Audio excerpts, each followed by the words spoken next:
새빨간 사춘기. 네, 질풍노도 2017 우리의 선택 뇌빨간 사춘기. 뇌만 섹시한 남자, 예, 곽박사입니다. 레드선 사춘기 분입니다.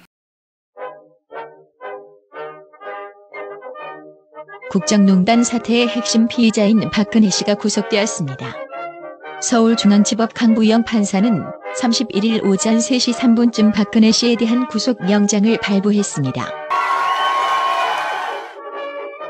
박근혜 씨 구속됐습니다. 우리가 지금 몇 주째 박근혜 씨가 뭐예요? 박근혜 씨가. 그럼 어떻게? 뭐라고요? 피고인 박근혜. 피고인 503번. 503번? 네, 503번. 조윤선 몇 번이지? 잘 모르겠어요. 조윤선 씨는 아는 게 없네. 귤을 100만 원어치 이상 사 먹었다는 그 사이 사 먹었다는 귤을 100만 원 사 먹었다고? 아니 구치소 밥이 입맛에 네. 안 맞는데. 아니 기사가 났어요. 귤로 연명하고 있다고. 근데 그 다음 날 이제 그 영치금 있잖아요. 영치금을 103만 원인가 106만 원인가 썼다고 조윤선 씨가 한 달 동안. 아 근데 좀 너무하지 않습니까? 한 달에 근데 구치소 음식이 입에 안 100만 맞아가지고. 원을 나는 잘 맞던데. 귤을 먹었다 뭐 이런 거. 네.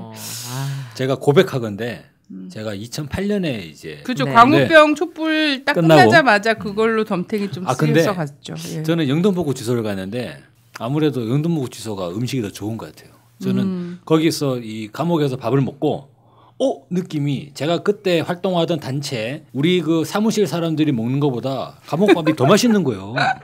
그래서 제가 편지도 썼어요. 이렇게. 아니 여기 카레라이스가 당신들 먹는 것보다 더 맛있다고 지금. 야 진짜 이거 어찌된 일이냐고 이런 식의 편지도 쓰고 그랬는데 야 정말 조윤선 그런 얘기 하는 거 보니까 진짜 입이 고급은 고급인 것 같다. 그렇죠. 근데 저는 진짜. 그것도 있는데 이제 이런 게 다 보여지잖아요. 자기가 그 거기서 100만 원 정도를 쓴다라고 하면 이게 당연히 구설수에 오를 거다라는 생각을 인간이라면 머리가 있으면 할 텐데 얘네들은 정말 멘탈 갑이다. 근데 이분은 이제 평상시 생활비를 수십억을 기록했던 분이잖아요. 그렇기 하죠. 때문에 이제 한 달에 100만 원 정도 100만 원이면 뭐 주말 간식비로 하루 썼다는 그냥. 거는 뭐 이 사람으로서는 아주 엄청난 노력이고 근검 절약하는 생활이 아닐 수 없는 거죠. 뇌빨간 사춘기.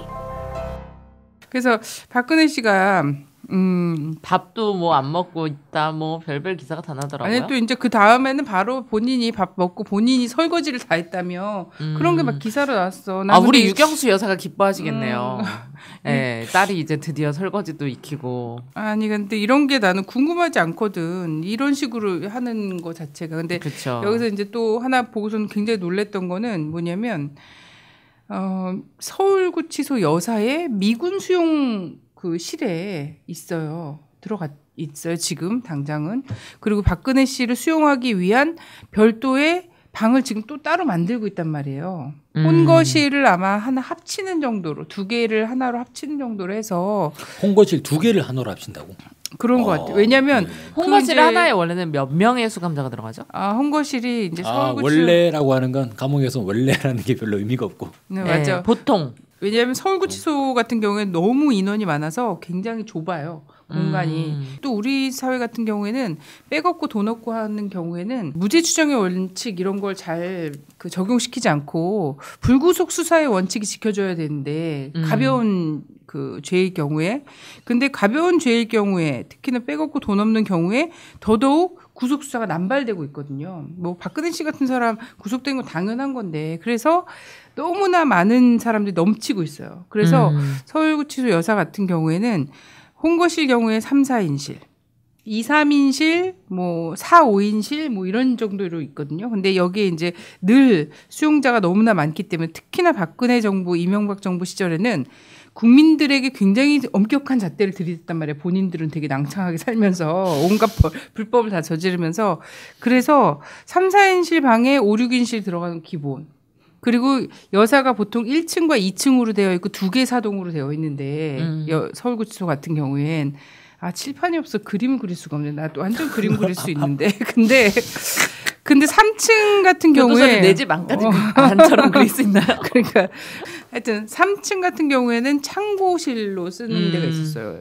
뭐 이렇게 철창도 있고 하지만 근데 거기까지도 나중에는 사람들을 수용을 했거든요. 거기 막 이불이나 막 이런 거 갖다 놓고 막 이런 식으로 했었는데 여기까지도 사람들이 다 찼다고 최근에 출소한 재소자, 동료 재소자, 네, 저의 동료 재소자 최근에 출소한 친구가 전화를 해서 알려주더라고요. 그럴 정도로 비좁았고 너무나 그 일선 교도관들도 경무에 너무 시달리는 네. 그 많은 사람들 관리하고 전부 다 개호를 하려다 보니까 너무 경무에 시달렸다고 하는데 근데 이제 박근혜 씨를 위한 거실을 어쨌든 새롭게 만들고 있는데 그 안에 거실 안에 샤워실 놔두고 그죠?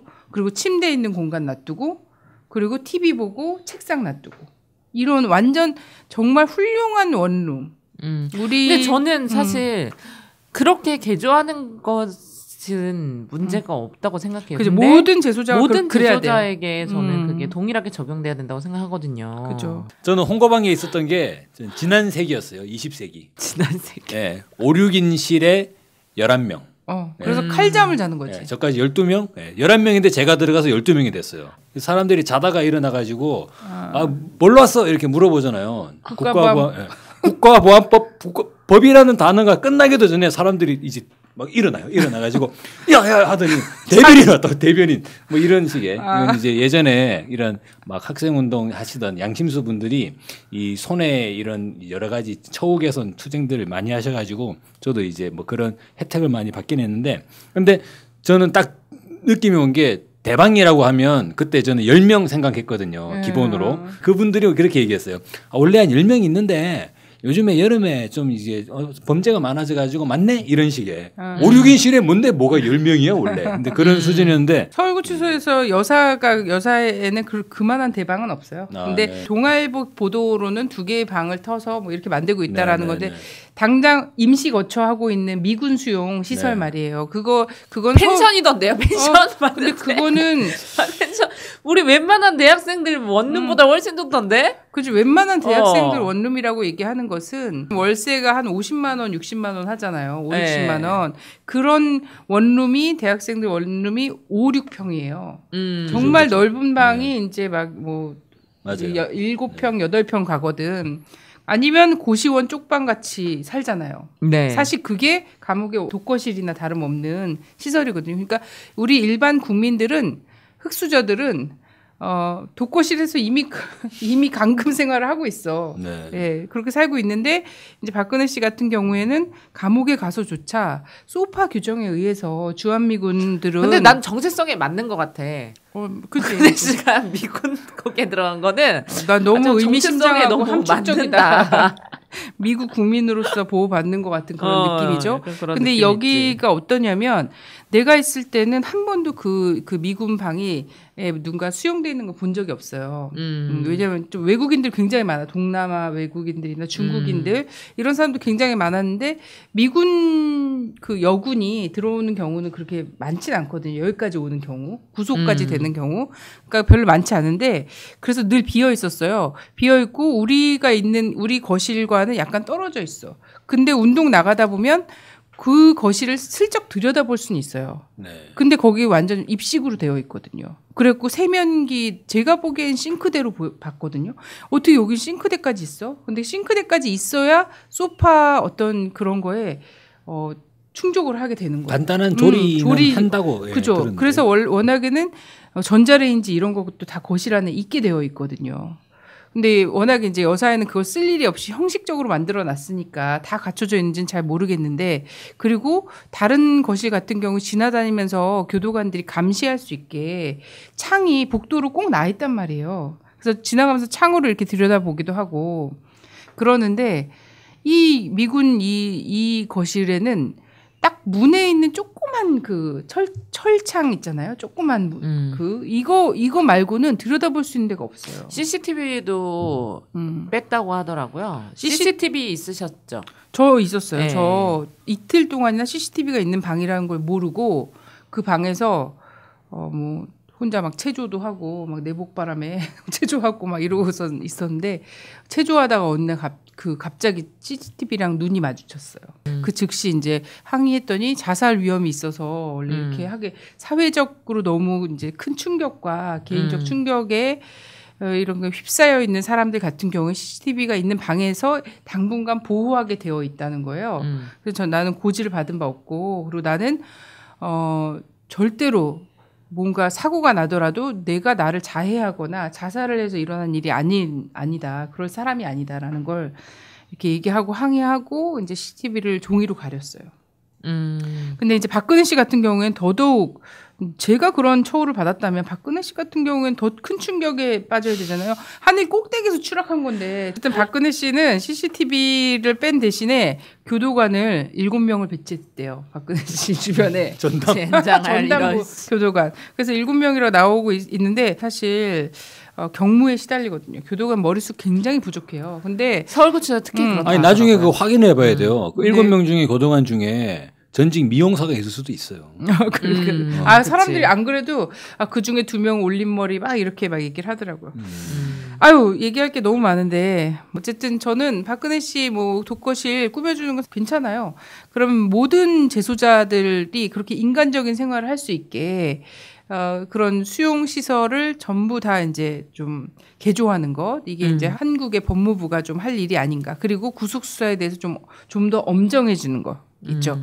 아주 사회적으로 정말 무리가 되는 범죄 이런 경우죠. 이제 민주주의를 훼손한다거나 헌법을 위배한다거나 이런 경우에 대해서 좀 엄중하게 하면서 수용시설은 좀 개선하고 그래, 근데 그래야 나는 될 때가 박근혜도 된다고 박근혜인데 최순실이야말로 정말 일반인이잖아요. 왜 그런 사람을 독거방에 이렇게 의존하는지. 대한민국의 몸통 아닌가요? 예. 일반인은 아니죠. 신녀라고나 할까요? 왕의 머리 위에 있는 신녀? 문재인 후보가 57%의 득표율로 유효 투표수의 과반 이상을 득표하였으므로 더불어민주당 제19대 대통령 후보로 선출되었음을 선포합니다. 자, 민주당 경선도 끝났잖아요. 저는 좀 안타까움이 있었어요. 네. 개인적으로. 근데 뭐 앞으로 잘 지켜봐야겠지만 전 사실 뭐 제가 공인도 아니니까 뭐 어디 네네. 그냥 동네 엄마니까 전 사실 이재명 후보가 좀 선전해주기를 굉장히 바랬거든요. 그래서 진짜 ARS 그 투표를 하는데 손이 바들바들 떨리더라고요. 그런 거 있잖아요. 자기가 이렇게 할 때 이거 잘못해가지고 내가 어쨌든 투표인단 네. 경선인단에 참여를 했구나 우리 네네네. 사춘기 분. 참여했어요. 네. 저는 사실 좀 너무 참여하고 싶었는데 또 TV조선이 이거 봐라 이런 빨갱이들 몰려서 막 이런 얘기 뭐 하고 막 이럴까 봐서 전 참여를 아니 뭐 우리가 뭐 사실 전 정책과 공약을 보고 투표했습니다. 네네. 네. 저는 어쨌든 누구를 지지하고 지지하지 않고를 떠나서 그게 너무 기뻤어요. 이 사람들이 모두 다 국민들의 촛불이 아니었으면 이 후보들이 나와서 적폐청산을 저렇게 하나같이 얘기할 수 있었을까? 막 이런 거 있잖아요. 그리고 촉불 정신을 얘기하고 또 이제 후보에 따라서는 민주당 후보가 사실 이런 얘기하기 되게 어렵잖아요. 자주적 네. 균형 외교 막 이런 얘기하거나 사드 반대를 얘기하거나 갑자기 어려워졌죠. 몇 년 만에. 이런 것들 사실 굉장히 얘기하기 어려웠을 건데 우리 국민들이 촛불로 판을 쫙 까니까 집권할 가능성이 매우 높다고 생각되는 이 민주당 그 후보 경선에서 매우 대한민국 사회에서 매우 본질적인 이런 문제들을 들고 나와서 그럼요. 얘기를 한 거예요. 적폐청산이 웬 말입니까? 적폐청산이라는 이 네 글자만 하더라도 우리가 이제 이전에 되게 위대한 방송 라디오 반민특위 이런 거 할 때만 해도 이 단어 굉장히 생경해했어요. 그렇죠. 예, 국민들이. 예. 근데 지금은 이제 너도 나도 얘기하는 수준이 됐잖아요. 예, 그것만 해도 저는 굉장히 의미 있고. 근데 뭐 어쨌든 저는 제가 지지한 후보가 선전했다고 생각을 하고 네네. 의미 있었다고 생각해요. 네. 예. 그래서 어쨌든 이제 민주당에게 이 표심이라고 해야 되나요? 정말 대세로 해서 약간 이 정권 교체를 꼭 해냈으면 좋겠다는 이 표심 그리고 이런 적폐청산의 과제들도 결코 무시하지 말라는 어떤 민심 이런 것들이 제대로 좀 전달이 되길 바라고요. 사실 전 그렇게 생각했어요. 뭐 민주당 여러 경선 주자 중에 실제로 우리가 국민들이 바라는 건 적폐청산인데 적폐청산을까지 갈 수 있는 후보는 제 생각은 그랬습니다. 이재명 후보가 뭐 청와대에 들어가서 문재인이나 안희정, 최성 이런 여러 후보들과 함께 힘을 합쳐야지 그게 가능한 거잖아요.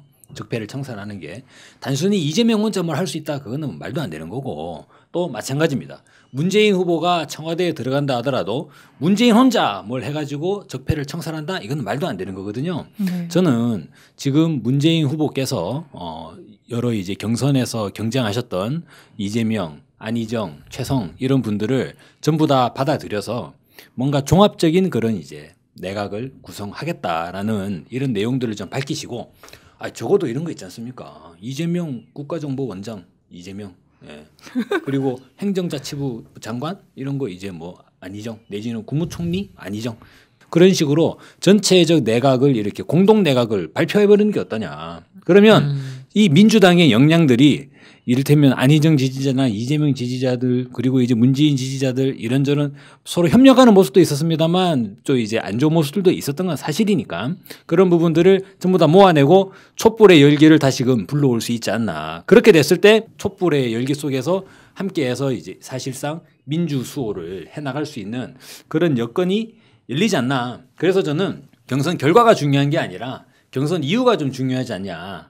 문재인 후보께서 여러 경선 주자들 그리고 야권의 모든 이 정치 세력들을 하나로 묶어내는 이런 좀 지도력 그리고 이런 좀 이래 통합의 정신 이런 부분들을 발휘해 주셔야 되지 않나 이런 생각이에요. 그래서 통합정부 통합 후보를 이제 우리 촛불 시민들만 원하고 있냐 하면 그게 이게 이런 식으로 싸울 수밖에 없겠구나라는 것을 굉장히 이제 모호한 사람들 갑자기 등장한 사람들이 있어요. 킹메이커를 자처하면서 아니면 자기가 킹이 되고 싶어 한다거나 이 사람들도 지금 얘기가 나오고 있거든요. 그래서 김종인 씨, 정운찬 원래 총리였죠. 네. 네. 홍석현 씨, 리셋 코리아. 근데 이 사람들이 킹메이커라고 누가 그래요? 자기네가요. 뭐 심정은 이해가 가요. 뭐 네네. 지금 이제 35일 남았는데 뭐라도 해봐야 되지 않겠냐 이런 생각을 하겠죠. 아니 우리 국민들 다 뻔히 눈이 보이는 거 아닙니까? 쟤는 그렇게 한마디로 하다가 그냥 전부 다 순 사기꾼들이에요. 아니 완전 뭐 뭘 킹메이커야 이게 다 사기꾼이지. 그래서 뭐 사기꾼을 이분들이 넘어서 그냥 뭐 간첩이 아닐까 이런 생각도 들고. 맞아. 아니 결국 뻔한 거 아니야? 나와가지고 지지율 좀 높으면은 한 명으로 몰아줘가지고 어떻게 또 반문연대 만들어가지고 우리가 한번 또 스리슬쩍 종편 등에 업고 한번 해보겠다. 한번 손 내밀어 보고 뭐 이렇게 하는 거죠. 그래서 이렇게 보이는 거예요. 지금 보면은 한미 동맹을 중시하는 후보를 봤을 때 안철수와 유승민이 부상하고 있잖아요. 국민의당은 안철수라고 섞어냈고 바른정당은 유승민이고. 근데 네. 안철수와 유승민이 계속 서로 껄끄러워하거든요. 우리 포지션이 너무 멀다 지금. 가까이 하기에 너무 먼 당신이다. 그치, 그러면 가운데 누군가 자강론이 그죠? 안 먹히는 거지. 여기는. 누군가가 이제 오작교를 만들어줘야 되는 사람들이 필요한 거예요. 그래서 떠오르는 인물들이 저는 김종인, 홍석현 그리고 정운찬이 아니냐. 네네. 이들이 오작교를 만들어주는 거예요. 이렇게. 네. 그래서 저는 아니 보겠지 아직 결정하진 않은 것 같아요. 오작교가 네. 될지 아니면 우리가 걔네 이길 수 있으면 한 명 몰아줄지. 혹시나 나는 되지 않을까 뭐 이런 걸 수도 그런 생각도 있을 하고 것 같긴 해요. 네. 네. 워낙에 이제 대권에 대한 그 꿈이 있었던 건 맞잖아요. 홍석현이나 뭐 이런 사람들이. 예. 지금 갈 곳을 잃은 사람들이 많거든요. 음. 뭐 TK 지역에도 많으시고. 그죠. 네. 그리고 유승민 씨도 어쨌든 TK에서도 지지율은 계속 떨어지고 있거든요. 후보로 결정이 된 이후에 오히려 좀 떨어지고 있어요. 그러니까 전부 다 연대에서 살 길을 모색할 수밖에 없다라는 것은 너무 지금 이 사람들은 또 절박한 거라는 거죠. 유승민 후보를 찍자니 뭔가 배신을 하는 것 같고 홍준표를 찍자니 또라이를 찍을 수는 없고. 그분들 고뇌가 깊으세요 지금. 그치. 홍준표 씨는 오히려 그냥 우리가 박근혜 직속 라인은 아니다라는 것을 두기 위해서 굳이 연합 이 전선에 끼우지 않을 수 있어요. 명분용으로. 그리고 나중에 뭐 만약에 안철수 씨를 밀어야지 된다라고 이 사람들이 판단을 하게 되는 경우가 생기더라도 있잖아요. 안철수 씨랑 실질적으로 손잡는 모습은 안 보이고 이 사람들이 그냥 통째로 사퇴하면서 우리는 안철수 지지할랍니다라고 그냥 일방적 선언을 하고 나갈 수도 있다는 거예요. 왜냐면 안철수의 자강론은 명분상 지켜주면서 한 달 안에 이제 여론 추이를 봐서 그들이 어떻게 행동을 할지가 네네. 정해지겠죠. 하지만 네. 우리도 알고 있다는 거야. 네네. 그리고 우리 국민들이 그래서 이런 얘기를 해요. 사실 김종인 씨 당대표 했고 뭐 국회의원도 여러 차례 했고 정운찬 씨 뭐 총리까지 했고 홍석현 씨도 뭐 주미대사 하고 무슨 언론사 사장도 했는데 당신들의 인품과 깜냥상 그 정도 했으면 많이 했다. 많이 그쵸. 했다. 충분히 아니, 넘치게 비례대표 했다. 일본까지 받아서 해놓고 뭘 그렇게 또 충분히 넘치도록 탐욕스러워. 하셨다. 예전엔 누렸다. 김종인, 정운찬 이런 이름들이 뭔가 새로운 히든 카드라는 느낌은 안 들고 네네. 그냥 재탕 삼탕하는 느낌이. 여기는 지금 뭐가 없어요. 그러니까 어쨌든 어쨌든 없어요. 팬은 다 나온 거예요. 뭐 위키리크스에서 나올 법한 인물들이나 이제 홍석현 같은 경우 사실 거의 A급으로 취급을 했을 텐데 나머지 이름들은 B급 위키리크스에서도 까지거나 아니면 백상학 씨 같은 그 본인이 이제 CIA 직속이라고 얘기를 당당하게 한 국회에서도 얘기하면서 이 사람이 김종인, 유승민 자기 완전 너무 좋아하는 사람들이라고까지 얘기를 했잖아요. B급으로 다뤄진 이 사람들을 넘어서 A급까지 다 출동은 한 거다. 지금 매우 급하다. 그래서 앞으로 35일 동안 뭐 할 수 있는 모든 것을 다 할 것이다. 저는 뭐 이렇게 생각이 되고요. 저는 이 사람들이 이렇게 막 열심히 뭐 돌아다니고 있는 만큼 촛불도 하나로 모아야 되지 않나, 단결해야 되지 않을까 그런 생각입니다. 4.16 세월호 참사 진상규명 및 안전사회 건설을 위한 피해자 가족협의회에서 집행위원장을 맡고 있는 이재양 의원입니다. 저 처참하게 찢겨진 세월호를 찍어서 자극적으로 내보내는 모습, 그런 거 말고요. 거기에 나 있는 구멍들이 무슨 구멍인지, 언제 뚫은 구멍인지, 왜 뚫은 것인지, 가족들하고 같이 의논해서 뚫은 것인지, 사전에 설명이 있었던 것인지, 정말 인양을 하기 위해 필요한 것인지 140개가 넘는 구멍이 뚫려 있습니다. 해수부는 상하이 셀비지를 선택하고 우리에게 인양을 설명할 때 분명히 약속했습니다. 이 상하이 셀비지를 선택한 이유는 선체를 가장 온전한 모습으로 인양할 수 있는 업체이기 때문에, 그래서 구멍도 딱 2개만 뚫겠습니다. 그 약속을 하면서 상하이 셀비지를 통한 인양을 시작을 한 겁니다. 딱 2개만 구멍 뚫으면 됩니다. 그런데 지금 어떻게 됐습니까? 허벌창이 나버리지 않았습니까? 결국엔 처음에 제시했던 그 인양 공법 실패하고 새로운 공법으로 인양했습니다. 지금 들어올린 이 공법은 그 140개의 구멍이 필요 없는 공법이었습니다. 저렇게 허벌창이 나고 결국엔 무의미하게 구멍 뚫어놓고 훼손시켜놓고 그리고 인양했는데 이제 와서 그래도 인양했으니 잘한 거 아닙니까? 해수부가 스스로에게 잘했다고 하고 있습니다. 인양 성공하지 않았습니까? 그랬더니 언론에서는 세계 최초로 저만한 선박을 통째로 들어올린 세계사적인 일을 했다고 합니다. 흥분해서 죄송합니다만 꼭 드리고 싶은 말씀은 받아쓰기 말고요. 정말 보도해야 될 것, 알려야 될 것들을 알려주시기 위해서 애써주시기를 부탁을 드립니다. 이 세월호를 보면서 모든 국민들이 진짜 너무 가슴이 찢어지잖아요. 그럼요. 이 세월호를 그냥 유가족들이 볼 때 그걸 어떻게 그냥 보고 있을 수가 있을까? 그냥 막 기절하고 막 혼절하고 막 이럴 것 같거든요. 너무 처참할 거예요. 근데 또 그때 또 뭐 아무 짓도 안 하고 있던 해수부 있잖아요. 아무 일도 하지 않았던, 그리고 3년 동안 오히려 특조위 활동을 정말 계속 집요하게 방해했던 게 이 해수부 공무원들 아닙니까? 지금 생각해봐도 너무 이해가 안 갈 정도로. 그죠. 저는 이제 네. 이 해수부 같은 경우에는 사실 지금 이렇게 뭐 선체조사위원회라든가 뭐 이런데 일절 관여하지 못하게 해야 되는 거 아닌가. 그래서 차라리 새로운 정권 교체를 시킨 다음에 새로운 정권에서 해수부를 다시 꾸리고 그 안에 선체조사위원회 같은 경우에는 유가족들과 이 민간에서 있잖아요. 네. 민간 전문가들이 대거 들어가서 사실 이런 것들이 좀 진행돼야 될 것 같은데 해수부가 오히려 이 유가족들이 그 세월호 안에서 본 아이들의 유품이라든지 아직 수습하지 못한 유골이라든지 이런 것들을 지켜내고자 막 이렇게 그 목포항에 가 있는 유가족들에게 유가족이 지금 다 해당 사항 없는데 왜 왔냐 이런 식으로 얘기하면서 아예 숙소나 이런 것도 미수습자 부모 가족이 아니기 때문에 줄 수 없다. 이러면서 이제 유가족들이 그 세월호 주변에서 머무는 건 니네가 우리 해수부를 감시하려는 거 아니냐.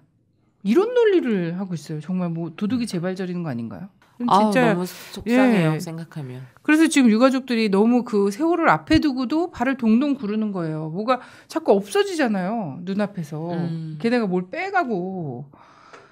제 생각에는 국민들이 많이 생각하고 계시죠. 이를테면 야 저거 다 인양 준비 다 해놓은 거 아니냐라고 생각을 하시는데 저는 우리가 한 발짝 더 들어가서 이걸 한번 생각해 보자는 거예요. 인양 준비를 다 해놨어요. 해놓은 상태에서 인양을 안 했다는 거 아닙니까 지금까지 그러면. 그렇죠. 답은 몇 달이라도. 근데 그게 그 상황에 거예요. 그렇죠. 그들의 그 심리가 뭐냐는 거죠. 가족들은 이렇게 요구하고 있고 진상규명과 미수습자 시신의 온전한 수습을 그렇게 애타게 요구하고 있는데 그 앞에서는 네, 참 큰일이죠 하면서 같이 눈물을 흘리는 척 하면서도 뒤로는 모든 걸 다 스탠바이 해놓고 그쵸. 언제 날짜를 띄울까? 조율하고 있었다. 정치적 흐름을 보면서 이번에 띄울까? 아니야. 다음에 띄울까? 좀 더 기다려볼까? 이러고 있었다는 거 아니에요. 그 철면피함에 이거는 절대로 개선의 여지가 없다. 철저하게 사법 처리. 정말 사람들이 그렇게 많이 생각했거든요. 세월을 인양한다 그래서 그러면 한 일주일 열흘 걸리겠지라고 생각했어요. 많은 사람들이. 근데 이게 2, 3일 만에 딱 떠오르는 걸 보면서 사람들이 정말 이 기만적인 행태, 이 새끼들의 이거 정말 바들바들 정말 전 손이 떨리더라고요. 네. 어쨌든 끝까지 아무리 증거인멸을 해도 또 세상이 바뀌면 뭐 정직해서가 아니라 어쨌든 약간 기회주의적이어서 양심선언한 사람들도 있거든요. 이런 경우들도 있고 해서 끝까지 밝혀낼 겁니다.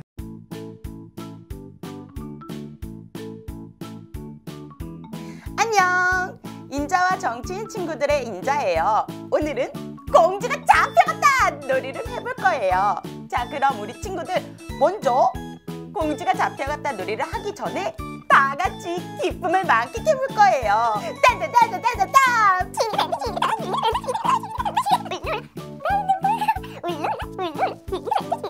오예 오예. 자, 그럼 우리 기쁨을 만끽해봤으니까 공주를 한번 불러볼까요? 맞다. 우리 공주님이 이름이 바뀌었어요. 503번이라고 부르면 돼요. 503번아 503번아. 친구들 503번을 영어로 하면 뭔지 알아요? 503. 그럼 중국말로 하면 우링산. 맞았어요. 우리 친구들 다 같이 한번 불러볼까요? 503번아 503번아. 휴.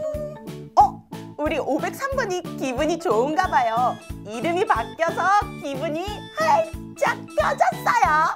그런데 너 요즘 밥을 안 처먹는다며? 그러면 안 돼. 벌 제대로 받으려면 밥도 많이 먹고 벌 제대로 받아야지. 503번, 너 그렇게 밥 안 처먹고 아프다고 병원에 가고 그러면 진짜 죽여버린다. 흐흐흐흐흐. 그게 아니라 친구들도 아직 안 들어오고 변기통도 없고 입맛이 없어서 그렇다네. 흐흐흐흐흐. 윤선이는 귤을 113만 원어치나 처먹었다는데 좀 나눠 먹지 그랬어. 그게 아니라 내가 들어오기 전에 귤을 다 처먹었다네. 나쁜 년. 하하하하하. 그랬구나. 우리 친구들끼리는 사이좋게 나눠 먹어야 돼요. 알았죠? 네. 짜잔. 우리 친구들이 여기 모여 있었어요. 내가 왕이다. 아니야, 내가 왕이야. 내가 왕이거든. 내가 왕이야. 내가 왕이거든. 내가 왕이야. 우리 친구들이 또 싸우고 있었어요. 친구들, 우리 이럴 때가 아니에요. 우리 503번이 제대로 벌 받을 수 있게 머리를 한데 모아야 돼요. 요렇게. 이비명. 야, 우리 모두 공주를 꺼내주지 않기로 다 같이 새끼손가락 걸고 약속하는 거야. 알았지? 문빈. 지금 공주를 꺼내야 한다, 꺼내지 말아야 한다 말을 하는 건 조금 이르다고 하니 나중에 다시 말하는 걸로 합시다. 안비수 국민들이 요구하면은 사면위원회를 만들어서 철수야 귀 따가워 조금 조용히 말하면 안 될까? 문빈 지금 사면을 얘기하는 것은 조금 이르니 나중에 다시 얘기하는 걸로 합시다. 안비수 뭐가? 넌 맨날 이르다는 거야. 철수야 시끄러워. 조금 조용히 얘기하면 안 되겠니? 알겠어. 우리 지금 이럴 때가 아니라고. 머리를 한데 모아서 교환이와 경우를 잡아줘야 돼. 삐뽀 삐뽀. 친구들 이게 무슨 일이에요? 사건 발생 사건 발생. 친구들 큰일 났어요. 우리 교환이와 병우가 밖에 있어요. 다 같이 잡으러 가야 돼요. 다 같이 모여서 출동! 출동이다! 휴! 우리 친구들, 인자 언니는 503번이 잡혀가는 걸 보면서 정말 기뻤어요. 그런데 아직은 기뻐하기 일러요.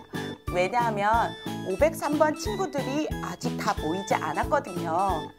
우리 촛불 파워로 503번 친구들도 모두 모이게 해볼까요? 오병우, 황교안, 잡으러 출동이다! 샤인 브러쉬!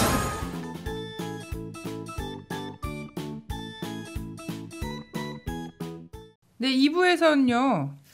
좀 특별한 출연자를 모셨습니다. 일본군 성노예제 사죄 배상과 매국적 한일 합의 폐기를 위한 대학생 공동행동 최혜련 대표님이십니다. 네, 안녕하세요. 안녕하세요. 자기소개 좀 해주세요. 네, 일본군 성노예제 사죄 배상과 매국적 한일 합의 폐기를 위한 대학생 공동행동 대표 최혜련입니다. 반갑습니다. 거짓! 왜 일본 각작성이 돼가지고 거짓으로 우리를 두 번, 세 번 죽이려고 합니까? 여러분, 우리가 왜 제가 무슨 죄가 있습니까?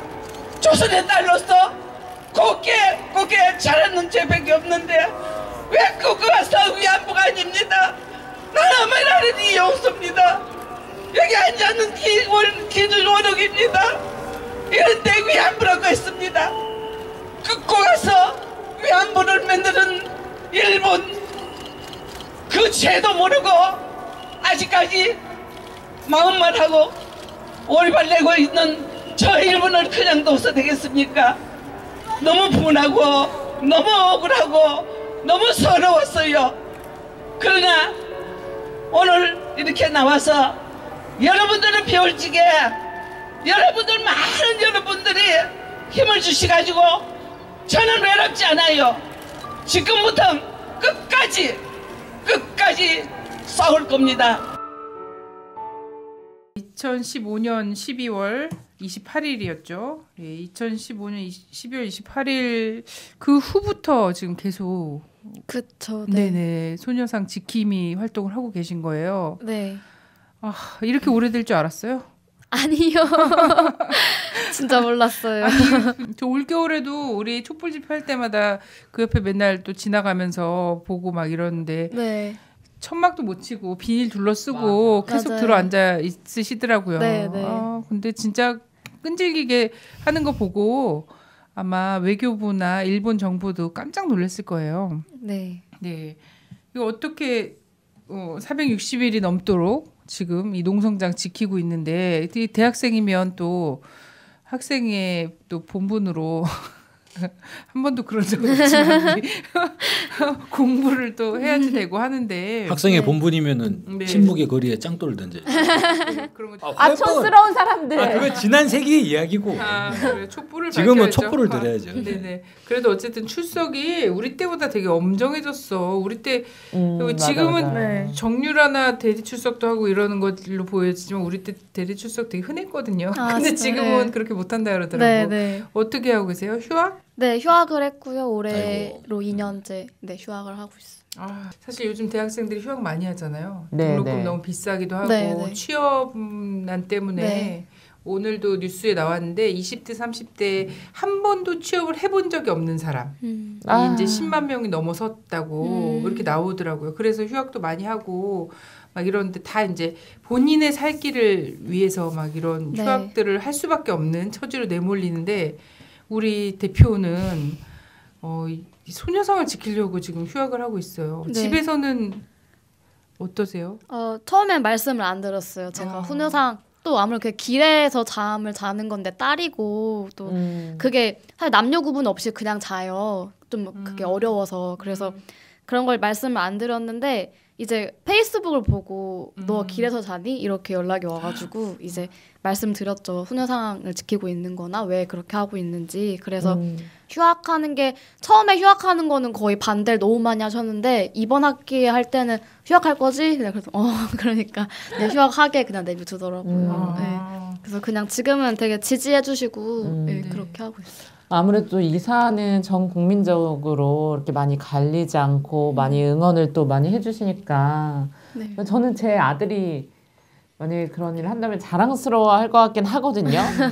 지금 뭐 농성하면서 굉장히 많은 일들이 있었을 텐데 뭐 탄압도 굉장히 심했을 거고요. 지금 뭐 천막 못 치고 비닐 안에서 그냥 자고 추위도 피하고 이렇게 하고 있는 건데 사실 공권력이 협조적이지 않잖아요. 네. 그리고 막 그 소녀상 주변에서 테러 행위라든지 이런 사람들이 자꾸 꼬이더라고요. 네. 저도 제가 간 날 한 분 왔었거든요. 어떤 아저씨인데 그분은 이제 테러 정도는 아니고 계속 따라다니면서 이제 계속 시비를 거는 이렇게 막 계속 조곤조곤 얘기하면서 막 일본이 뭐가 잘못했냐? 그럼 미국은 뭐가 잘못했냐? 너네 얘기해봐라. 막 이런 좀. 그런 괴롭힘도 약간 오타쿠스러우신 많았겠죠? 분이셨어요. 네. 어때요? 어떠세요? 네, 간간히 계세요. 뭐 얼마 전에 보셨는지 모르겠는데 그 모욕 인증샷도 그러니까 저희는 서울인 줄 알았는데 서울은 아닌 거 같고 다른 곳인 거 같고 혀를 잘라버리고 싶더라고요. 처음에는 그런 게 없을 거라고 생각을 했고 저는 딱 그 농성을 할 때 그냥 내 몸 하나 잘 지키면 되겠다 이렇게 생각을 했어요. 그러니까 소녀상을 지키는 건 물론이지만 거기에 어떤 일이 있을지 모르기 때문에 어쩌면 다칠 수도 있고 죽을 수도 있겠지만 일단은 가봐야겠다 그런 생각을 했고 근데 농성하다 보니까 실제로 망치 테러 사건이나 아니면 요즘에 가장 최근에는 어떤 할아버지가 그 소녀상을 부시고 분신하시겠다고 경찰에 신고를 하셔가지고 이제 경찰이 지금까지 계속 업무를 하고 있어요. 소녀상을 원래 그 전까지는 그런 게 없었는데 왜 그러는 걸까? 탄핵하고 나서부터 이제 모르겠는데 그 배우는 전부 다 그 태극기 집회? 네, 저도 그렇게 그런 분들 생각을 아닐까? 해요. 나이가 78세인 걸로 알고 있고요. 뭐 박사모 그런 데서도 오시고 뭐 그렇게 하시죠. 정체성을 이제 아주 잘 드러내고 있네요. 다카키 마사오를 추종하는 인물들이기 때문에 일본 또 다카키 마사오 혈서 쓰면서 이제 멸사봉공하기로 했던 사람이잖아요. 또 꽤 지났는데 부산 동구청의 뭐 과정에서 또 우리 학생들이 부산 지역의 또 학생들이 몸으로 막아내고 이런 것도 있었지만 그 동영상 정말 많은 분들이 보셨죠. 그렇지만 또 최근에 보면은 쓰레기 자꾸 갖다 버리고 그 주변에다가 진짜 이런 건 서울이나 이 일본 대사관 주변에서는 그런 일은 없나요? 뭐 쓰레기를 몰래 밤에라도 와서 버리거나 이런 거는? 네, 쓰레기는 오히려 없고요. 먹을 거를 몰래 갖다 놓으시거나 이제 그런 경우는 되게 많고 그러니까 진짜 보면서 무슨 생각이 드냐면 저희가 만약 서울 소녀상을 안 지켰다면 철거가 진짜 됐겠다라는 생각을 했어요. 그리고 그 주변이 너무 물가가 비싸. 그러니까 저도 한번 이제 학생들 밥을 2번 사주러 갔는데 그 10,000원 이하짜리 밥이 거의 없는 동네예요. 진짜 비싸요. 거기가. 예, 그래서 물가가 굉장히 이제 비싸고 학생들이 이렇게 쉽게 접근할 수 있는 식당들도 많이 없고 그래서 안 그래도 밥 먹는 게 너무 걱정이 되더라고요. 그쵸. 처음에는 그냥 사비로 먹거나 그러니까 맨 처음 시작했을 때는 그렇게 사비로 먹거나 했는데 중간에 2월 29일에 농성을 한번 딱 그만하겠다라는 기사가 거의 많은 언론에 나갔고 근데 실제로 그때 그만두지 않고 저희 계속 하고 있었거든요. 그러니까 그 몇몇 대학생 단체가 나간 거지 저나 아니면 저랑 같이 하던 그런 뭐 희망나비나 뭐 그런 단체들 나가지 않아서 같이 농성했는데 그때가 돈이 진짜 하나도 없었어요. 아이고. 그래서 그때도 물론 사비로 먹었고 뭐 그래서 지금도 1인당 5,000원씩 해가지고 밥을 먹고 있고 근데 요즘에는 밥을 보내주세요. 딱 그렇게 매일 평일 저녁에 아예 밥을 딱 보내주시면 그걸로 밥을 먹고 네. 그 전에는 이제 군것질을 많이 하고 그렇게 하죠. 감동적인 일도 참 많아요. 정신 나가는 사람들도 많이 있지만 그쵸. 감동적인 일이 더 넘치니까 또 그 일도 계속 네, 하시고 이렇게 할 수 있는 것 같고. 시민의 눈을 아십니까? 20대 총선 때 수도권에서 공정한 투표 결과를 지켜낸 내 지역구는 내가 지킨다는 취지로 만들어진 시민단체입니다. 이번 19대 대선에서도 전국 14,700여 개의 투표소, 240여 개의 개표소를 지키고 부정선거를 막기 위해 시민들이 또 나섰습니다. 하지만 이 많은 곳에서 부정선거를 감시하기 위해서는 많은 인력과 재원이 필요합니다. 이를 위해서 광화문과 전국 각지에서 홍보전을 펼쳐 시민의 눈 회원을 모집하고 있습니다. 그러나 이러한 홍보에 필요한 장비와 물품, 홍보물 제작 등을 지원하기 위해서는 시민 여러분의 도움이 절실히 필요합니다. 후원 계좌는 기업은행 010-9629-2500 시민의 눈 김상원, 기업은행 010-9629-2500입니다. 공명선거를 위한 시민의 눈 활동에 시민 여러분의 많은 격려와 참여를 부탁드립니다. 감사합니다. 그 소환장이요. 아, 예. 네, 경찰에서 소환장 계속 받고 있다고 네. 얘기 들리는데 네, 뭐 지금까지 몇 차례? 다섯 차례고요. 딱 그 소녀상 농성 때문에 그런 건 아니고 그 소녀상 관련 그 재단이 만들어졌잖아요. 거기 네. 화야 치유재단 그거에 대해서 이제 반대하는 그런 기자회견 갔다가 이제 항의 서한 전달하는 과정에서 그러니까 웃긴 게 뭐냐면 거기 있는 친구들 중에 마스크를 낀 친구와 안 낀 친구가 나오죠. 저는 안 낀 사람이었어요. 일부러 안 끼기도 했고 근데 네네. 그 안 낀 사람 중에서 저한테만 날라온 거예요. 제가 4월 결의자라고 해가지고 4월 내내 농성장을 지켰거든요. 제 이름 걸고. 그러니까 이제 아는 거죠. 아, 소녀상에는 최혜련이 지키고 있다. 그러니까 근데 그 친구가 여기 와서 이렇게 하는데 얘다. 이렇게 된 거죠. 소환장이 5차례 날라오고 경찰이 집에 2번 찾아오고 그랬는데 뭐 경찰을 만난 적은 없고요. 딱 항상 밖에 소녀상이 있다 보니까 그리고 소환장 받고 그냥 계속 무시했죠. 네. 근데 저는 이제 소녀상이 곳곳에 막 생겼잖아요. 네. 저는 고향이 또 세종시인데 세종시 가서 또 아이들 데리고 이렇게 소녀상인데 가보기도 하고 저희 또 동네 서울 강북구인데 거기도 소녀상을 만들었단 말이에요. 강북구 구청 있는데 그 이제 소녀상을 지날 때마다 제가 놀라는 건 뭐냐면 날씨에 따라서 이 소녀상을 특별히 지키는 사람도 없는데 꼭 너무 추워지면 목도리를 말아놓고 또 비가 오면 또 누가 와서 또 우비를 입혀놓고 이런 걸 막 한단 말이에요. 봄이 되면 뭐 스카프 이런 걸 하고 또 거기 뭐 이쁜 거 막 이런 거 갖다 놓고 특별히 지키는 사람들이 없는데 누군가 계속 그 소녀상을 신경을 계속 쓰고 있는 거죠. 주변을 청소하고 막 이런. 그래서 지날 때마다 너무 감동스럽더라고요. 아, 이렇게 우리 대학생 친구들이 또 상징적으로 서울에서 서울 한 복판에서 광화문 복판에서 그렇게 지키고 있는 마음들이 전국적으로 막 전달이 돼서 전국의 사람들의 마음이 이런 식으로도 다 표현이 되고 지킴이들이 너무너무 많은 상황인 것 같아요. 네, 네. 맞아요. 아, 그런 면에서 우리 최혜련 학생하고 공동행동 친구들 정말 숨은 공로자다. 네네. 그럼요. 그래요. 어찌 보면은 이번 박근혜 촛불을 불러일으킨 수많은 불쏘시개들이 있잖아요. 또 네. 그 중에 또 하나의 우리 불쏘시개 아닌가 싶고. 사실 탄핵 사유 중에 이게 막 무슨 검찰의 기소장에 있거나 이러진 않더라도 저는 국민들 마음속에 이 한일 합의 이 내용에 대한 것이 그 사안도 세월호 이후에 굉장히 폭발적 분노를 일으킨 사안이라고 생각이 되거든요. 네, 맞아요. 그래서 탄핵 사유죠. 사실 역사적으로 보면 탄핵 사유다. 네. 이런 생각이 들고 최근에 외교부에서 그 부산의 소녀상뿐만 아니라 서울 소녀상도 자리 옮겨야 된다. 네. 이렇게 밝힌 적이 있어요. 그 뉴스 보시고 뭐 기자회견도 하시고 했는데 어떠셨나요?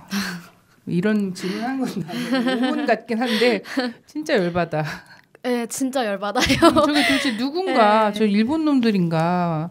그러니까 진짜 지키고 있는 입장으로서는 그러니까 우리나라 정부잖아요. 우리가 그렇게 하라고 지켜달라고 한 건데 그거를 오히려 일본 편 들면서 이제 없애겠다고 그렇게 말을 하니까 저희 같은 경우는 계속 진짜 이게 그 외교부 말고 왜라고 많이 이야기하잖아요. 네. 그 외놈 할 때. 그러니까 그 말 정말 딱 맞다고 생각이 들고 진짜 누구 나라 정부인가 이게 누구를 위한 정부인가 계속 생각이 들고 일본 그런 정부나 아니면 일본의 어떤 극우 단체 그런 사람 지우고 싶겠지만 우리나라는 지우면 안 되잖아요. 근데 우리나라 사람들이 끌려간 거고 20만 명의 그 소녀들의 인생이 그냥 아스라진 건데 그거를 그렇게 아무렇지 않게 한다는 것 자체가 너무 어이가 없죠. 솔직히 말해서. 진짜 안 지켰으면 어떻게 하려고 저렇게 말을 하나 그런 생각도 많이 들고. 정상적인 일본 사람들은 누구나 이런 소녀상에 대해서 거부를 못할 것 같아요. 네, 그리고 이제 필요하다. 그리고 우리도 역사를 인정해야 된다라는 게 정상적인 일본인들의 상황들인 것 같고 문제는 일본이 계속적으로 극우적 상황. 그러니까 이제 우파 단체들이 득세하고 아베 같은 아까 말씀하신 것처럼 아베 정권의 이러한 일종의 보통 국가 그러니까 전쟁을 수행할 수 있는 국가로 치닫고 있는 이런 흐름들이 기저에 존재하기 때문에 계속적으로 일본 사회가 극우 세력들의 목소리가 높아지고 있는 이게 문제인 거잖아요. 네. 사실 한일 관계 풀어라라고 할 때 한일 관계를 제일 잘 풀 수 있는 방법은 일본이 과거사에 대해서 진정어리게 사죄를 하고 새로운 한일 관계를 밝히면 되는 거예요, 그냥. 네. 그러면 되는 건데, 근데 이게 그런 방식을 취하지 않는 거잖아요. 전체적으로 목적이 일본의 군국주의화를 부활시키려고 하는 그 기조에 있기 때문에 군국주의를 부활시키려고 하는데 소녀상을 만들고 있으니까 이거는 맞지 않는 거죠. 네. 그래서 문제가 되는 거 아닌가. 네, 근데 이게 되게 신기한 게 아베 일본도 그 외에 있잖아요. 외교, 특히나 한국에 대한 외교 문제를 빼놓고 그냥 일반 그 일본인들 생활과 관련된 정책은 매우 진보적이에요. 그러니까 최근에도 이제 무상 교육에 대한 것이 나왔단 말이에요. 이거는 한국에서는 어디쯤 가야지 되는 건가요? 민중연합당 정도가 집권해야 대학까지 무상 교육 이런 것들이 나올 수 있는 건데 일본의 이 극우 정치인들 이런 사람들도 사실상 일상에서의 어떤 무상교육이라든지 복지 문제와 관련해서 굉장히 열려 있는 자세로 하고 있거든요. 오바마 정부도 그랬죠. 오바마 정부도 의료 정책이나 이런 거 관련해서 굉장히 진보적이다라고 미국 내에서는 평가가 됐는데 유독 한국의 문제와 관련해서는 정말 극우적 입장 이런 거 있잖아요. 이런 걸 벗어나지 않고 있어요. 이 이유는 뭐 같아요? 저는 이게 하나의 백악관의 빅픽처 아니냐 이것도 이런 거죠. 그러니까 우리가 한일 관계 얘기할 때 단순히 한일 관계를 한국과 일본만의 관계로 독립적으로 이제 고립된 관계로 생각하는 경향이 있는데 이건 아니다라는 생각이 들고 큰 그림에서 본다면 미국의 태평양 사령부가 어디 있습니까? 일본에 있잖아요. 그러니까 한일 관계는 미국의 동북아 전략에서부터 출발하는 거고 미국의 동북아 전략에 의해서 한일 관계가 규정이 되는 거다. 이게 좀 중요한 포인트인 것 같아요. 사실 미국은 지금 시기에 보면 동북아에서 이제 북한의 핵을 억제하겠다. 사실 폐기하겠다는 거죠. 실현 가능성은 모르겠지만 북한의 핵을 폐기하겠다. 그리고 중국을 제압하겠다. 러시아를 제어하기 위해서 일본의 군국주의를 부활시키고 있잖아요. 일본의 군국주의를 부활시키고 한미일의 삼각공조를 강화해서 이것을 군사동맹 수준으로 격상시키겠다라고 하는 게 지금 이제 트럼프의 빅픽처 아니냐. 그런 상황에서 한일 관계가 빨리 풀려야지 사실상 미국이 제일 바라는 거는 제 생각에는 지금 키리저브 훈련 물론 끝나고 지금 독수리 훈련 기간입니다만 한미합동 군사훈련에서 한미일 합동 군사훈련을 하는 게 이게 이 지금 백악관이 제일 바라는 거 아닌가 생각이 들어요. 한일 관계 풀어나가는데 소녀상 문제가 저는 사실 동북아시아의 평화를 가져오는 하나의 보루 아닌가 이런 생각도 들고 그리고 새로운 우리가 신냉전 구도라고 하지 않습니까? 신냉전 구도에서 이 무분별한 군비 증강 군비 경쟁으로 동북아시아 전반이 이제 피폐해질 수 있는 상황에서 소녀상 투쟁이 정말 커다란 의미를 가지고 있다. 하나의 저수지 댐과 같은 역할을 하고 있다. 저는 그렇게 보여져요. 네. 그래서 이거 얘기하다 보니까 이제 한미일 삼각동맹 얘기까지 나갔는데 우리 그 지킴이들 대학생들도 이런 문제의식을 같이 공유하고 있죠. 그렇죠. 그러니까 네. 일본이 그렇게 사죄하지 않고 배상하지 않는 것 자체가 저희도 그렇게 생각을 해요. 일본 자체만이 문제가 아니라 미국이 거기 관련돼 있고 실제로도 그 일본군 성노예제 그런 증거 자료 같은 게 미국이 많이 가지고 있는데 그걸 풀지 않고 있어요. 사실 그것만 있어도 좀 나아지는 게 많거든요. 왜냐하면 지금 같은 경우는 증거라고 했을 때 산증인이라고 하는 그 할머님들이나 아니 몇 가지 자료 이런 거가 끝인데 뭐 예를 들어 일본군 위안부로 끌려갔던 그런 그 소녀들의 인적사항 같은 게 영어로 그런 기술되어 있는 것들 자료가 굉장히 많고 그것만 좀 해도 나을 텐데 그렇지 않다 보니까 그 누가 갖고 있는 거야 미국에서? 그쵸. 그러니까 태평양 전쟁 시기에 미국이 이제 일본군 기지들을 전부 다 점령해 들어가면서 거기 기본적으로 포로로 됐을 거예요 아마. 네. 그랬을 때 포로 신문 내용이나 이제 전체 수용소 관리 실태 이런 것들을. 그러니까 뭔가 이익이 있는 것 같아요. 제 생각으로는 그래요. 미국이 워낙 전쟁을 많이 하잖아요. 그러니까 그게 알려지지 않았지만 사실 실제로 전쟁을 많이 하고 있는 국가로서 이제 아주 많이 알려져 있어요. 한 해도 쉬지 않고 네. 진짜 한순간도 쉬지 않고 계속 하고 있는 그런 국가로서 어쩌면 이 한국과 일본 간의 그런 외교라고 불리우는 그런 관계가 어쩌면 미국이 그렇게 주도권을 쥐고 하는 게 아닌가라는 생각을 진짜 많이 하고요. 그래서 한미일 군사 뭐 동맹 이런 걸 딱 봤을 때 이건 분명히 미국이 노리는 노림수다 이런 생각을 많이 하고 바로 깨져야 한다라는 이야기를 정말 많이 해요. 네네.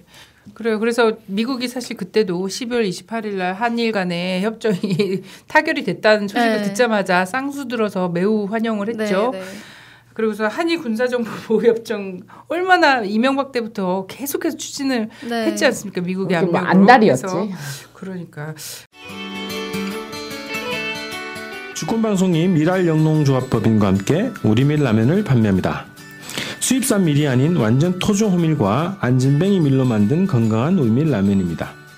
아이들에게도 어르신들께도 안심하고 요리해줄 수 있는 착한 라면입니다. 주권방송 홈페이지 배너를 클릭하셔서 착한 장터 페이지를 들어오시면 여러가지 종류의 라면을 주문하실 수 있습니다. 이곳에서 주문하시면 주권방송의 후원이 됩니다. 주권방송의 청자 여러분들께 안심하고 보내드립니다.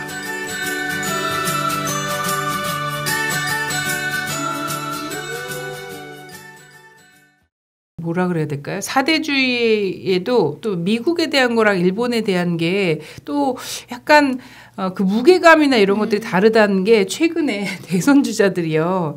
기본은 이래요. 특히나 외교 문제와 관련해서 한국의 정치인들은 굉장히 보수적이란 말이에요. 그래서 외교부 라인들은 사실 반기문 씨를 봐도 그렇고 전부 다 지금 윤병세 씨나 이런 사람들 봐도 그렇고 굉장히 보수적이고 사대적인 막 이런 사람들이잖아요. 그래서 그런 정치판에서 이제 대선에 나온 분들도 기본은 이런 사람들이 많단 말이에요. 외국과의 협상이고 외국과의 어떤 회의를 통해서 정부가 이렇게 한 건데 이걸 함부로 뒤집을 수는 없다. 이런 기본 전자의 한미 간의 어떤 것이나 그리고 한일 간의 어떤 것이나 이걸 본단 말이죠. 근데 여기서 사드 문제와 관련해서는 기본 이제 국가 간의 약속인데 이걸 함부로 이렇게 할 수는 없다. 그러면서 재협상 얘기를 아주 조심스럽게 한단 말이죠. 근데 이제 한일 협상 같은 경우에는 굉장히 신기한 게 그 전제하에서는 건드릴 수 없어야 되잖아요. 근데 홍준표 씨까지 자유한국당의 홍준표 씨까지 재협상해야 된다고 그런 거야. 그러면은 아니 국가 간에 이런 게 사드라서 적용을 해야 된다라고 얘기했으면 한일 협정도 그래야 되는 건데 그러니까 뭐냐면 다 사실 한 라인 그 미국의 한미일 군사동맹 그 안에서 나온 이 협의들과 협상들인데 그리고 타결인데도 불구하고 미국에 대한 압박과 또 일본에 대한 압박 이런 것도 좀 다르고 국민 감정 그렇죠. 감정이 많이 좀 다르죠.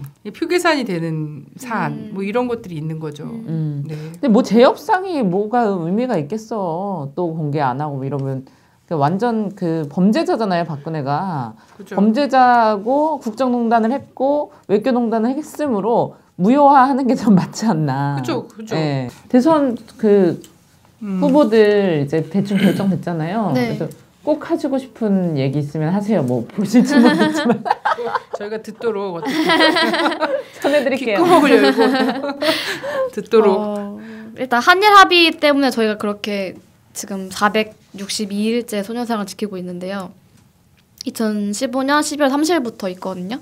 그러니까 한일 합의를 폐기하는 게 저희의 목표예요. 한일 폐기되고 서울시 종로구 앞에 있는 그 소녀 상황이 위험하지 않는다는 확답을 받을 때까지 계속 농성을 하는 게 저희 목표인데 이제 한일 합의가 폐기되면 농성은 이제 그만하겠죠. 근데 그러고 다시 협상을 했는데 다시 2015년 12월 28일과 같은 협상이라면 농성을 다시 또 해야 되는 거예요. 다시 또 1일부터 시작해서. 이런. 그러니까 그런 거를 보면 어설프게 할 것 같으면 차라리 안 했으면 좋겠다는 거죠. 그러니까 저희는 어쨌든 이 한일 합의 한일 합의 폐기를 이야기하는 게 그러니까 농성은 그만두려고 하는 게 아니라 진짜 그 할머니들이 울부짖으시고 왜 우린 조선의 딸인데 이렇게 2번 죽이느냐라고 이야기하면서 우시면서 이건 아니다. 이게 누구를 위한 정부냐라고 이야기하시는 그런 협상이었기 때문에 저희가 그렇게 있는 거지. 만약에 그 2015년 10월 28일 협상이 만족스러우셨다면 저희는 아마 그렇게 하지 않았겠죠. 근데 그게 아니기 때문에 그래서 지금 만약에 다시 또 협상을 해서 또 그런 식으로 한다면 그쵸 어렵죠. 농성을 다시 또 해야겠죠. 새로운 정부에 또 그 정부의 퇴진을 이야기할 것 같고 그쵸. 예. 결국은 그 적폐청산, 그쵸, 네. 적폐청산 중에 중요한 화두가 우리 사대주의 외교가 아닌가 그런 생각이 들어요. 뭐 외교부 뭐 말단 공무원들까지 정말 근본적인 인식 변화를 해야 돼요. 얼마 전에 보니까 제가 뉴스에서 그런 것도 봤는데 그 합의금을 할머니께서 거부하셨는데 친인척을 찾아내서 막 전달하고 뭐 이런 정말 꼼수들 정말 인간 새끼들이 어디서 그딴 것만 생각하고 자빠졌는지. 그러니까 세월호 문제도 그렇고 이 문제도 그렇고 그렇게 돈으로 모든 걸 해결할 수 있다라고 생각하는 것 자체가 진짜 천박한 거죠. 뭐 다행인 것은 반기문 씨가 우리 외교부 장관이기도 했지만 유엔 사무총장까지 한 반기문 씨가 이 한일 합의를 갖고 용단이다 이렇게 얘기했잖아요. 네. 또 그 내용 갖고 또 문제가 되다 보니까 아니 합의를 했다는 것 자체가 용단이다. 내용을 얘기한 게 아니다. 뭐 이런 식으로 또 비겁하게 얘기도 했는데 어쨌든 대선 출마를 아니 반기문 씨 우리나라 사람인데 유엔에서 반기문 씨에 대한 반대를 다른 사람 일본군 성노예를 해결하고 다른 나라 사람들이 와서 막 반대 피켓을 들고 있어. 그러니까 정체성이 굉장히 모호한 이런 사람이었는데 어쨌든 이 사람이 대선 출마를 선언했다가 이제 접었잖아요. 네. 이건 한편 정말 다행이고 그것에도 또 이 발언 한일 합의와 관련된 이 발언, 이 경솔하고 천박한 이 발언의 영향 그리고 우리 지킴이들의 활동, 끊이지 않는 활동 이런 것들이 좀 영향을 주지 않았을까 이런 생각이 들고요. 이거는 말실수가 아니라 그러니까 뭐 요렇게 생각하는데 용단이라고 나온 게 아니라 이만큼 환영을 하는데 요만큼 용단이라고 나온 거겠지. 매우 마사지해서 낮춘 거지. 정말 지킴이들이 사실 몇 명 안 되잖아요. 그쵸. 예. 그들이 어떤 뭐 몇만 명이 되는 것도 아니고 그리고 거기 무슨 뭐 재력이라든가 어떤 중요한 어떤 기업의 후원을 받는 것도 아니고.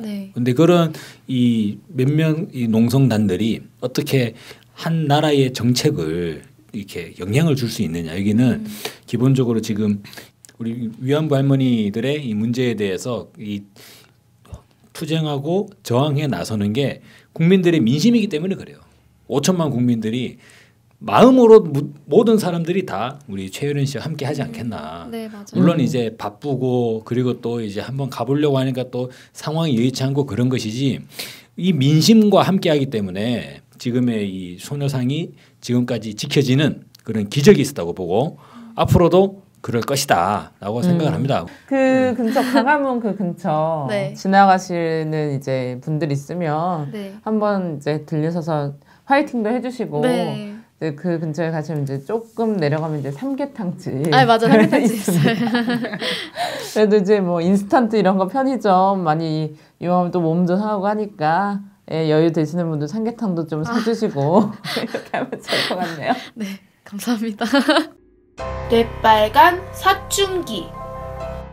그래도 지금 대선 주자들이 이 소녀상 문제 그리고 한일 외교 문제에 대해서 어떤 입장인지 간단하게 좀 브리핑을 드릴게요. 한일 합의에 대해서는 그 2015년 12월 28일에 모든 대선 후보들이 다 이제 문제 있다, 철회돼야 된다라고 얘기를 합니다. 하지만 전체 그림을 보려면 지금의 한일 관계, 즉 한미일 삼각 공조를 강화하는 그 상황의 한일 관계에 문제의식을 가지고 있느냐 아니냐 요거를 좀 봐야 되죠.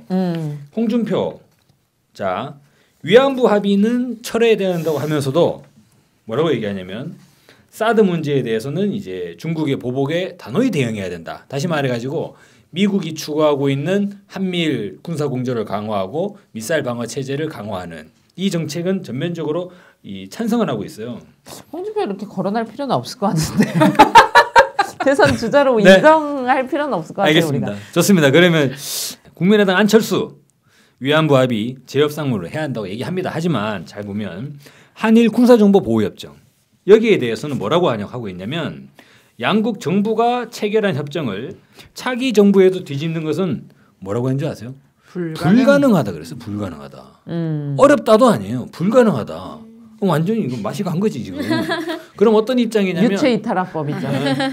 결코 이거는 물러서지 않겠다는 거예요. 지금 안철수 후보는. 사실 저는 민주당에 계신 후보들도 이런 부분들에 대해서 대일 문제 그리고 한미일 삼각 공조 문제에 대해서 좀 명확한 입장을 얘기했으면 좋겠어요.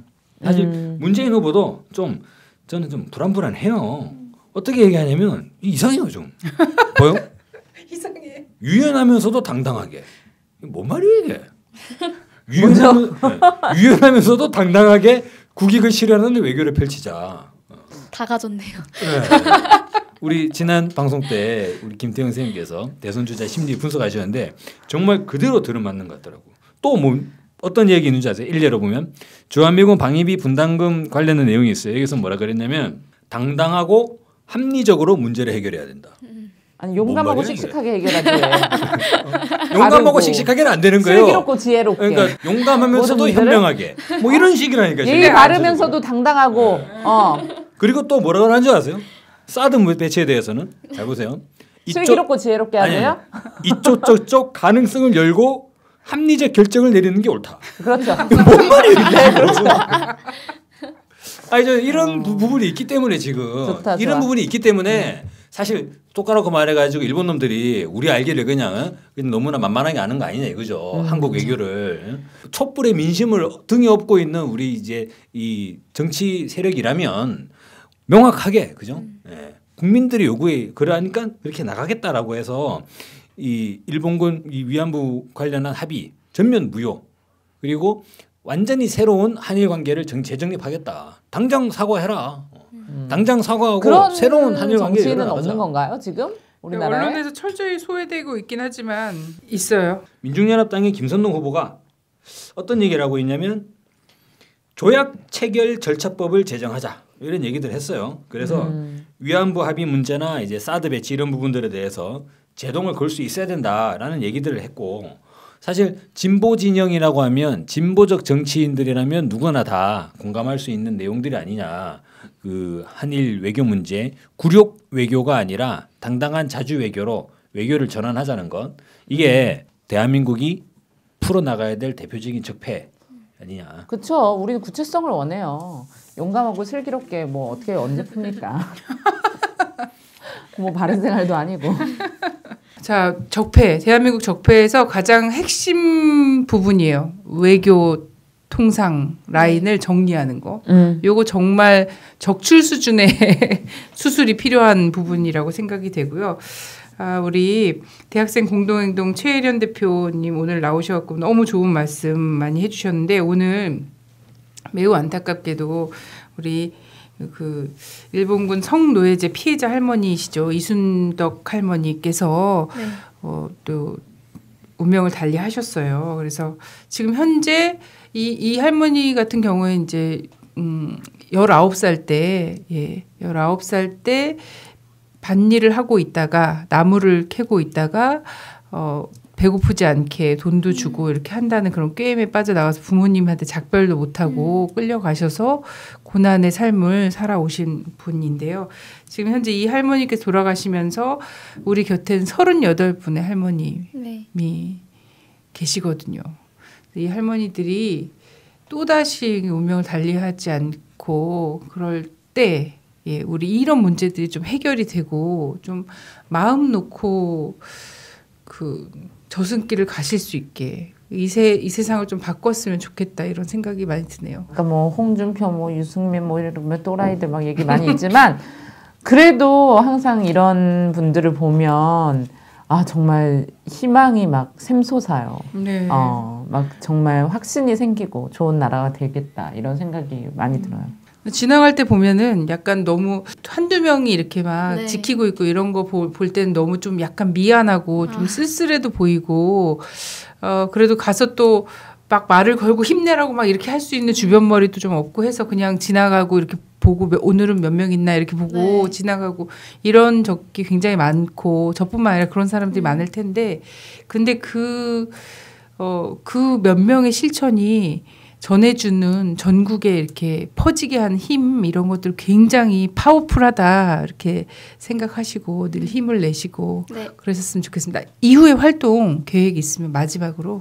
네. 그 대학생 공동행동은 그러니까 소녀상 농성뿐만 아니라 여러 가지 기행 같은 것도 있어요. 그러니까 같이 활동하고 있는 희망나비라는 단체에서 이제 미국과 유럽 평화기행을 준비해서 거기에 가가지고 제가 알기로 유럽 평화기행 7기고요. 미국 평화 이번 첫 번째인데요. 가서 이제 일본군 위안부에 대해서 이야기하고 알리고 이제 그런 캠페인도 진행하고요. 저희 같은 대학생 공동행동은 이번에 세월호 캠프를 해요. 4월 16일 그 봄의 약속이라고 해서 그러니까 많이 만나요. 유가족분들을. 본의 아니게 아무래도 자주 오시기도 하고 왜 아파본 사람이 아픈 사람을 안다고 이제 오셔서 막 같이 울다고 가시고 나이 또래 비슷하니까 그래서 그런 아는 분들 계시는데 저희도 그냥 가만히 있을 수가 없더라고요. 농성을 한다고 하긴 하지만 농성장도 지키고 또 다른 것도 해야 한다고 생각을 해서 세월호 캠프를 진행하고 또 아까 말씀하셨던 뭐 외교부가 또 소녀상을 철거하겠다 이런 말이 나왔을 때나 아니면 어떤 아베 정부의 어떤 그런 분노스러운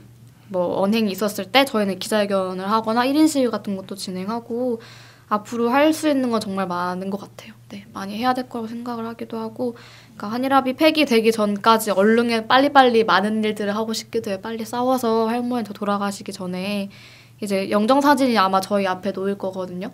항상 돌아가시면 영정사진을 일주일 동안 저희 같이 지켜요. 옆에 놓고 가셔서 그러면 그쵸. 볼 때마다 좀 그래요. 네, 아마 내일 또 새로운 할머니의 영정사진 생길 텐데 네, 좀 그런 것 같아요.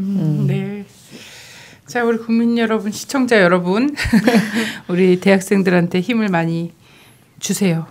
네, 너무 고맙습니다. 고맙습니다.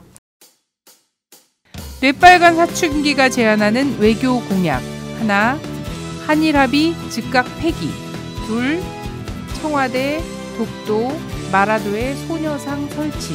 셋, 외교통상 관료, 물갈이. 미친 대통령 하나 끌어내려 촛불 든 게 아니야. 최순실 따위 때문만이 아니야. 우리 아이들이 대대로 살아가야 하는 이 나라 이대로는 물려줄 수 없기 때문이야.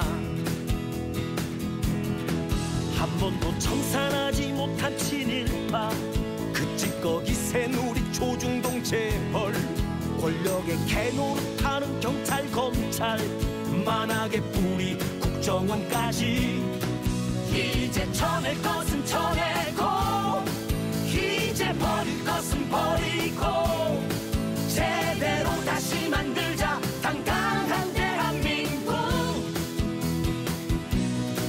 우리 아이들을 위해서 새로운 세상을 향해서 우리는 끝까지 간다. 촛불이 이긴다. 미친 대통령 하나 끌어내리려 촛불 든 게 아니야. 최순실 따위 때문만이 아니야. 우리 아이들이 대대로 살아가야 하는 이 나라 이대로는 물려줄 수 없기 때문이야.